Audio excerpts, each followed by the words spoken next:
Baada ya supplier kugundua nimeenda Dubai, alikuwa ananisupply PC Tanzania.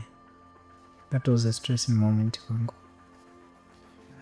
kwa sababu I was picturing kama isipo hit the way I predicted, ina maana naenda from 1 to 0, yani from 100 to 0 in over the night. Kwa hata kiburi chote cha watu ambao ulikuwa unawauzia PC, ulikuwa unaonekana wewe upo juu, una become nothing.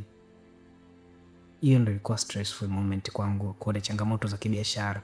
Lakini pia how it turned out, kwa sababu sikuwa na lengo la kuacha kuchukua mzigo kwake. Lakini the moment nilivyoget back Tanzania baada ya kufix zile PC, actually mzigo nilichukua pia, kwa sababu niliona price tu ilikuwa ni nzuri kulinganisha na price hapa.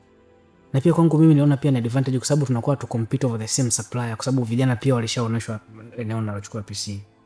Unaona kama hapa talipa shakuwa saturated.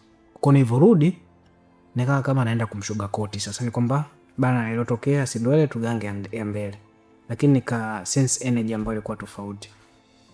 Ya ile energy kwangu ikanifanya nione no, hapa tena ishapita, natakiwa nikomae huko.